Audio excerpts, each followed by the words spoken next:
Olá, eu sou Fabrício Correia e você está sintonizado no nosso Conversa de Bastidores, o programa líder de audiência da TV aberta, agora na maior rede de rádios do Brasil, Jovem Pan, a rádio que virou TV. Às terças e quintas, logo após os Pingos dos Is, você tem um encontro marcado comigo. E no programa de hoje, eu tenho a honra de receber a deputada estadual eleita pela RM Vale, Letícia Aguiar.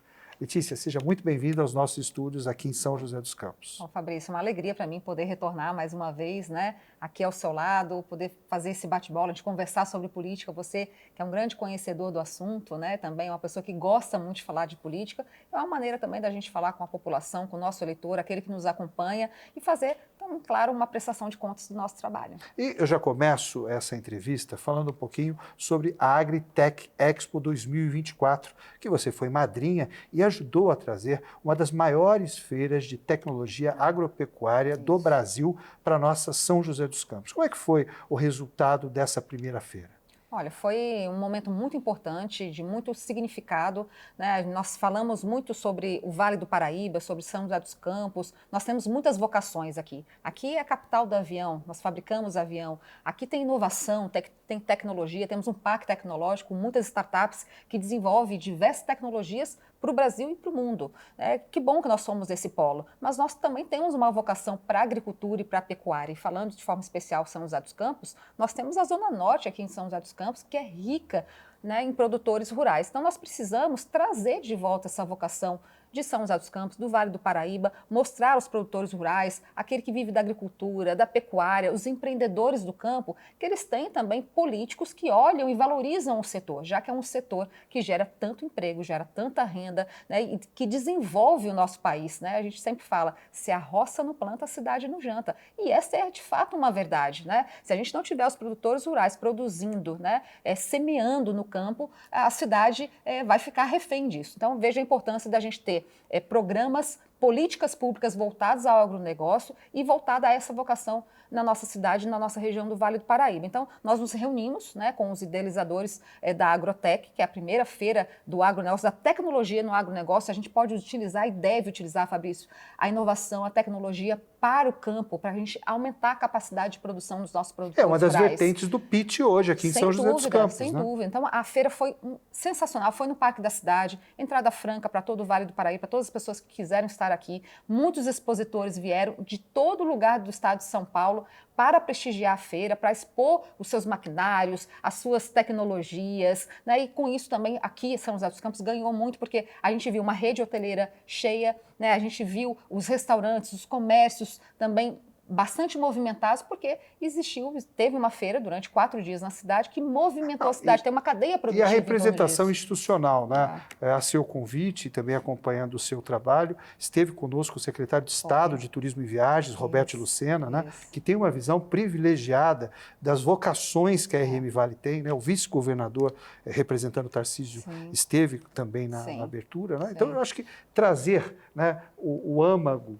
da agropecuária, né, para a discussão das tecnologias necessárias para a implantação e também para as vocações das cidades do Vale Histórico. Exatamente, né? Perfeito. Nós somos 39 cidades no Vale do Paraíba, cada uma com a sua característica, com a sua cultura, mas eu sou muito apaixonada pelo agronegócio porque eu acho que ela tem muito a ver com as tradições brasileiras, com a nossa cultura, né? A cultura do campo, a cultura caipira, a cultura do rodeio. Então, isso tudo está ligado ao agronegócio. Então, essa feira foi importantíssima, gerou muitas parcerias positivas para a nossa região e ano que vem nós estaremos de novo promovendo a feira, né, para que ela seja ainda melhor, mais bem sucedida, que a gente consiga ainda mais potencializar o agronegócio no Vale do Paraíba. Letícia, você tocou num assunto que eu tenho acompanhado com bastante afinco, né? Faz parte da cultura da região, da RM Vale, as feiras, né, agropecuárias, né? Os festivais e que incluem o rodeio. Você homenageou recentemente o Marco Brasil com a medalha de mérito da Assembleia Legislativa do Estado de São Paulo, né? Como é que você vê isso hoje e o fortalecimento, né, das políticas, obviamente, de prevenção e de cuidado aos animais, mas em sintonia com a promoção cultural que isso representa para a região? O agronegócio é Brasil, né? E quando a gente fala do rodeio, quando a gente estimula também essa cultura brasileira do rodeio e quando a gente reconhece pessoas que são referência nesse setor, como o Adriano Moraes, né, que é o campeão brasileiro mundial de montaria em touro, é aqui do Vale do Paraíba, mora aqui em Cachoeira Paulista, também teve o nosso justo reconhecimento, a medalha de honra ao mérito, a maior honraria da Assembleia Legislativa foi concedida ao Adriano Moraes, assim como foi concedida também ao Marco Brasil, um grande narrador, locutor de rodeios, também deputado federal, Pelo né? Paraná, Pelo Paraná. Então é importante esse reconhecimento, porque eles são referências para o setor, né? Então acho que o papel também do poder público, além de tantas outras atribuições, é fazer justos reconhecimentos para pessoas que são símbolos para o nosso país. Letícia, recentemente você teve uma grande conquista, que foi a questão das escolas cívico-militares, que você sempre defende, foi pauta do seu primeiro mandato, e agora você vê quase uma realidade, né? Já está em processo de implantação? No meu primeiro mandato, o projeto da Escola Cívico-Militar foi apresentado. Nós tivemos, na época, o ex-governador João Dória não era favorável ao tema, então a gente não conseguiu prosperar, mas a gente seguiu defendendo a pauta, o projeto, porque eu acredito muito que dentro do ambiente escolar tem que ser ensinado também civismo, patriotismo, responsabilidade, meritocracia, disciplina. Ela é muito importante na construção de um indivíduo saudável para a sociedade. E a Escola Cívico-Militar tem essa projeção, né? Nós fomos conhecer, inclusive, esse modelo de ensino no estado de Goiás, que já funciona amplamente e é um sucesso. Agora, com o governador Tarcísio, né, nós conseguimos novamente reforçar isso. Ele apresentou como governador, enviou do Executivo para o Legislativo, para que a gente pudesse debater na Assembleia Legislativa. Eu, como uma sempre defensora, porque eu acredito de fato no projeto da Escola Cívico-Militar, eu acho que a educação de fato ela é transformadora, mas ela não pode ser uma educação sem respeitar os valores de cada família, né? Acho que a família e a escola elas têm que trabalhar em parceria, né? Juntas, em conjunto. E a gente vê, infelizmente, dentro de escolas, no âmbito escolar, professores muitas vezes utilizando do seu ambiente para ensinar aquilo que não se deve aos filhos dos outros, e a gente vê também muito problema de tráfico de drogas, vandalismo, reprovação escolar, né, déficit na aprendizagem, e dentro de um ambiente de uma escola cívico-militar a gente vê que os índices são extremamente satisfatórios. Então, por que não São José dos Campos ter, o Estado de São Paulo ter amplamente um projeto como esse? Conseguimos aprovar na Assembleia Legislativa, né, tivemos uma audiência pública, ampla discussão, pessoas favoráveis, pessoas contra, mas a maioria entendeu que é um projeto de fato importante e hoje é lei sancionada pelo governador Tarcísio. Eu tenho a honra de ter participado ao lado dele da construção dessa lei. Agora a gente está na fase de aplicação disso. E São José dos Campos, nós estamos continuando firme para que São José dos Campos tenha não outras apenas cidades uma da RM escola, Vale mas também? várias. Outras cidades da RM Vale, além de Taubaté, Caçapava, Pinda, enfim, tem muitas cidades no estado de São Paulo todas que estão nesse processo de regularização para que uma escola, né, que seja estadual, seja transformada em escola cívico-militar. Letícia, eu recebi o vice-governador aqui recentemente e explicitei, né, a minha satisfação de ver um governo tão ativo em todas as áreas setoriais que formam a governabilidade, né? E como é que você avalia esse 1 ano e 9 meses do governo Tarcísio de Freitas? Olha, eu tenho muito orgulho de estar participando ao lado do Tarcísio, desse legado, né? Acho que tanto eu quanto ele, a gente entrou para a política com um propósito, né? De servir as pessoas, de poder levar para as pessoas uma mudança até de pensamento político, de conscientização política, né? O Tarcísio ele é muito técnico e muito capacitado, eu acho que isso ninguém tem dúvida da capacidade dele, né? Claro que ele está aprendendo a ser político e nós estamos ajudando a conduzir esse trabalho político de fomento, né, a todas as cidades, a todo o estado de São Paulo, de forma especial olhando para o Vale do Paraíba, obviamente, porque sou daqui dessa terra, desse chão, mas eu estou muito orgulhosa do trabalho que a gente vem realizando e eu tenho certeza que quando finalizar esses 4 anos de governo Tarcísio, a gente olhar os números, né, a gente vai ver que todos os setores foram realmente amplamente bem conduzidos e bem fortalecidos, né, desde o campo, a tecnologia, desde o social, a segurança, acho que a gente tem da saúde, né, como prioritária e educação. Então, a gente tem realmente um governador que olha para todas as pontas, né, com maestria, fazendo um trabalho importante para o estado de São Paulo. Nós vamos para um rápido intervalo comercial e eu volto em seguida com a deputada Letícia Aguiar, agora falando das eleições em 2024.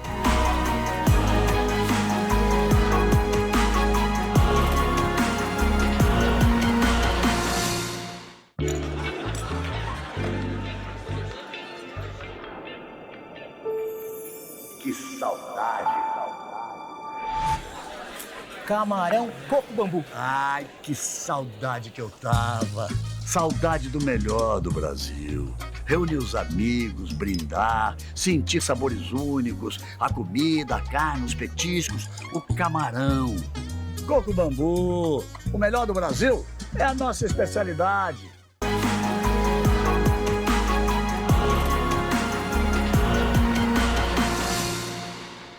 De volta com o nosso Conversa de Bastidores, agora na Jovem Pan, programa líder de audiência na TV aberta, na maior rede de rádios do Brasil. No programa de hoje eu recebo a deputada estadual Letícia Aguiar.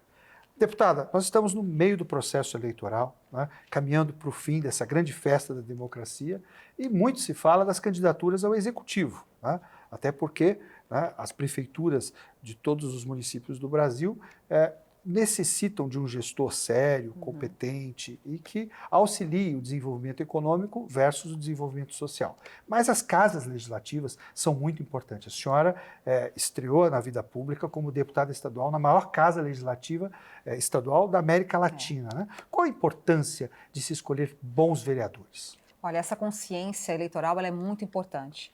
Há quem diga que prefira não votar, vereador não é importante, participar de uma eleição municipal tanto faz. Eu acho que isso pode custar muito caro, né? O fato de você não participar de forma consciência das suas escolhas. Quem serão aqueles que vão te representar pelos próximos 4 anos na sua cidade?